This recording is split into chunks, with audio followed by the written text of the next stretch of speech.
बिस्मिल्लाहिर्रहमानिर्रहीम। अस्सलाम वालेकुम नाज़रीन कराम, मैं हूं मखदूम शहाबुद्दीन और आप देख रहे हैं मेरा फेसबुक और यूट्यूब चैनल। उम्मीद करता हूं आप सब लोग बखैर आफियत होंगे और जहां भी होंगे अपने अहले खाना समेत खुश भी होंगे और महफूज भी।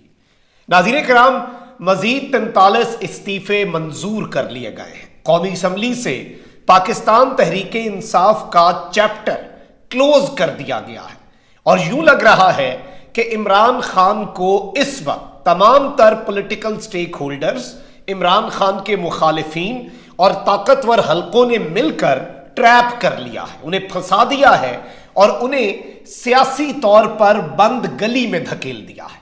लेकिन मामला इतना सादा नहीं है, क्योंकि ये सब कुछ करके इमरान खान को फंसाने वाले अब खुद फंस चुके हैं और इस सब में अब सबका सत्यानाश होने जा रहा है। इनके अपने बंदे जो हैं, इनके अपने करीब समझे जाने वाले बंदे इस बात की गवाही दे रहे हैं कि यह मामला अब इमरान खान के हाथ में ज्यादा है।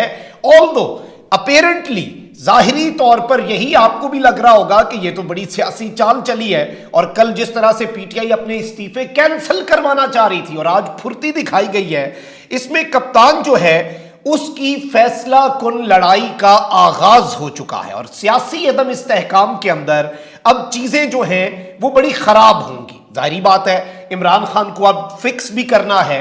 मोहसिन नकवी साहब निगरान वजीर आला का दूसरा दिन है, फील्डिंग इतनी तेजी से सेट की जा रही है और इस वक्त बहुत से सहाफियों का यह दावा है और बहुत से इस हवाले से क्लेम्स आ रहे हैं कि जो पंजाब में तकर्रो तबादले, आप देख लें, सीसीपीओ बदला, आईजी बदला, चीफ सेक्रेटरी बदला, अभी इतने तबादले होंगे, ऐसी फील्डिंग लगाई जाएगी कि कप्तान हिल भी ना सके।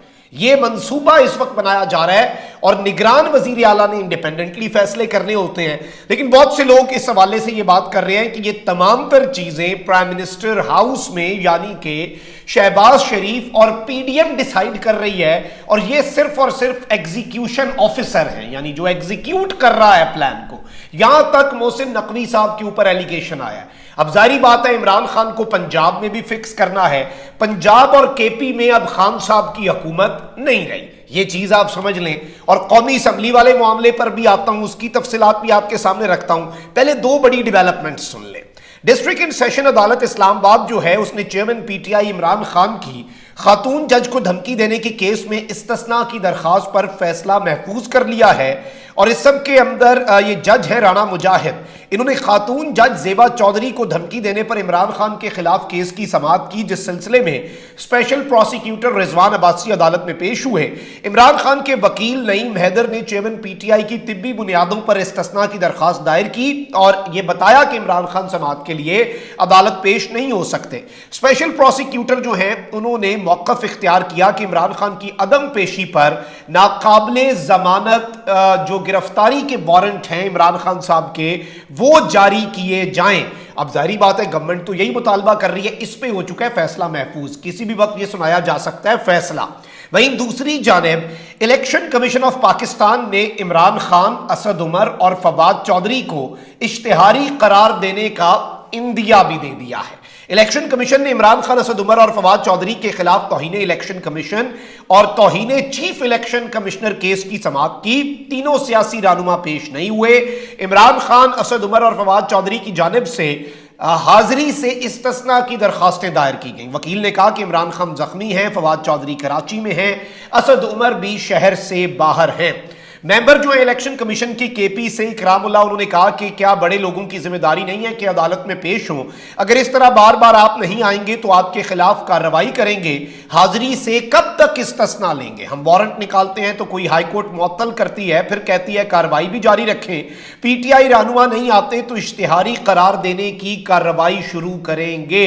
यानी बाज़ाब्ता तौर पर खान साहब को बता दिया गया है कि इस तो बाद थानू इलेक्शन कमीशन की तरफों इश्तिहारी करार दे देना है। अब आपको हमने इश्तिहारी बना देना है, अंदाजा करें।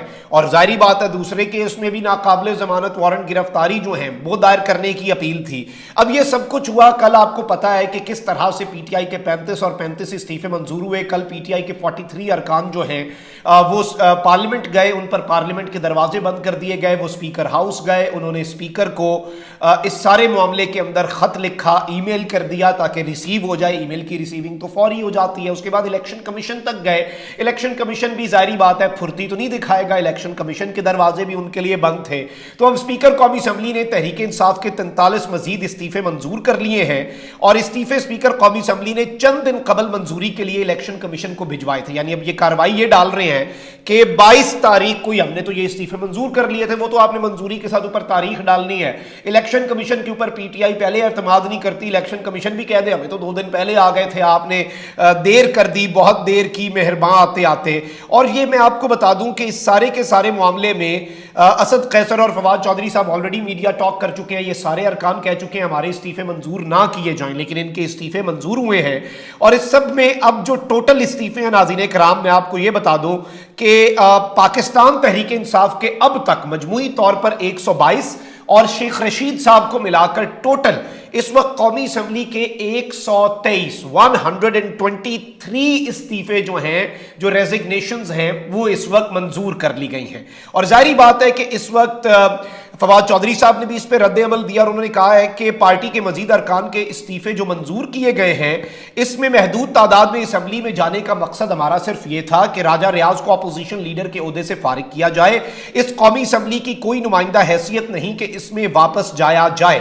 اس وقت شہباز شریف کی حکومت 172 لوگوں کی حمایت کھو چکی ہے, اور اس سب کے اندر انہوں نے امپورٹڈ وزیر اعظم حکومت بچانے کے لیے لوٹوں پر انحصار کر رہے ہیں, جبکہ راجہ ریاض کو بچانے کے لیے, ایک لوٹے کو بچانے کے لیے اسپیکر کے اقدامات کے نتیجے میں 40% قومی اسمبلی کی نشستیں بھی خالی ہو چکی ہیں.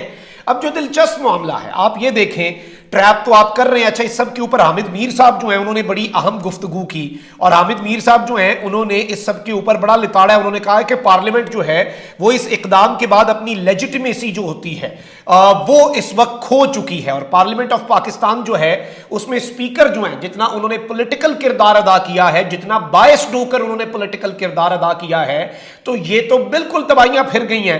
اور ظاہری بات ہے کہ اس سب کے اوپر اب 2-3 چیزیں آپ سمجھ لیں.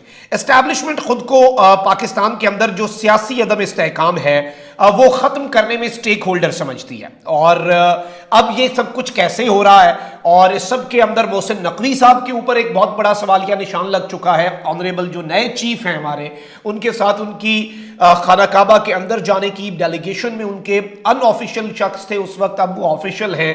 اس وقت تو ایک میڈیا ہاؤس کے ہی مالک تھے صرف, that was his only designation, but still he was accompanying the honourable chief. تو یہ ساری چیزیں جو ہیں یہ بڑی انٹرسٹنگ بھی ہیں, بڑی اس پہ کوسچنز بھی ریز ہو رہے ہیں. اور ظاہری بات ہے کہ آپ دیکھیں کہ 2 ہفتے پہلے تک کی آپ پولیٹیکل سچویشن دیکھیں تو عمران خان صاحب کہتے تھے کہ میرے استعفے منظور کرو, اسپیکر صاحب کہتے تھے میں نے نہیں کرنے, میں نہیں کروں گا, میں سب کو انڈیویجولی بلاؤں گا. خان صاحب نے کہا ٹھیک ہے میں قومی اسمبلی میں واپس آتا ہوں. اچھا, ایک اور چیز, اب آپ یہ دیکھیں کہ آپ یہی سوچ رہے ہیں نا کہ جو اپوزیشن لیڈر ہے وہ پی ٹی آئی اپنا لگا دے گی اور راجہ ریاض کو فارغ کر دیا جائے گا, تو اس سے یہ ہوگا کہ نگران وزیر اعظم والا معاملہ حل ہو جائے گا. وہ کیسے ہوگا؟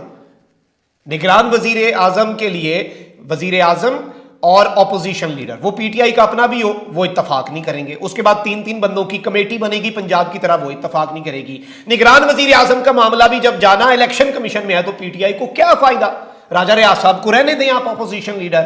اب یہ بھی لگ رہا ہے اس سب کے اندر کہ عمران خان نے اپیرنٹلی یہ پوری چال اس لیے چلی ہے تاکہ ان سے وہ سب کچھ کرایا جا سکے, ان سے وہ 123 کے 23 استعفے منظور کرائے جا سکیں جو یہ کرنا نہیں چاہ رہے تھے. اور اب انہیں لگ رہا ہے کہ انہوں نے خان کو ٹریپ کیا. ایک جانب تو یہ پولیٹیکل سٹریٹجی آپ سمجھ لیں عمران خان کی, وہیں دوسری جانب جو امپورٹنٹ چیز ہے وہ یہ ہے کہ اب کپتان چپ بیٹھے گا.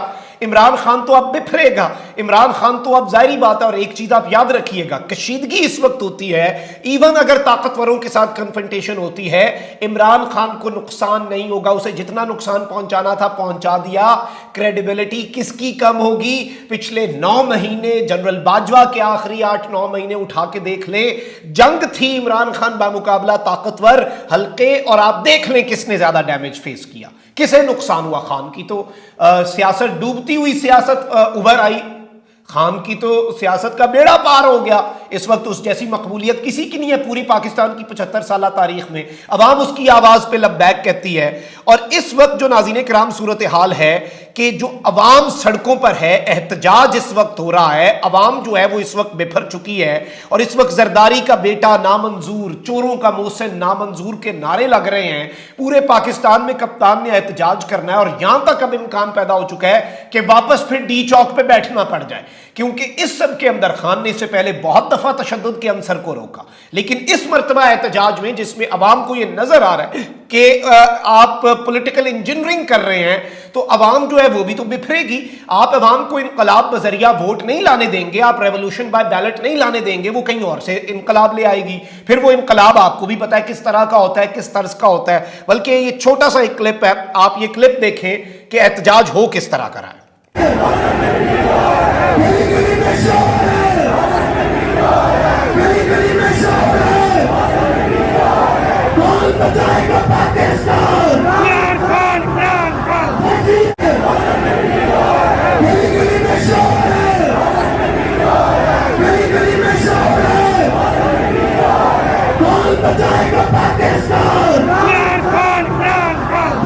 जी नाज़रीन इकराम, आपने ये एहतजाज भी देख लिया, और जाहिर बात है कि अवाम इस वक्त आवाज़ लगा रही है, अवाम इस वक्त आवाज़ उठा रही है, और ये अवाम निकली हुई है ये निगरान वज़ीर आला के खिलाफ, जो कि इम्पार्शल होना चाहिए, जो कि अनबायस्ड होना चाहिए। वो एक पॉलिटिकल स्टेक होल्डर पहले दिन से बन चुके हैं, और ये इस तरह से चल पाएगा निज़ाम? इतनी आसानी से चल पाएगा? अभी तो मोमेंटम पकड़ रहे हैं, अभी तो वार्म अप चल रहा है। खान तो अभी निकला नहीं है, खान निकला तो कितना फंसेंगे ये आप सोचें। अपना बहुत ख्याल रखें। अल्लाह निगहबान। पाकिस्तान जिंदाबाद।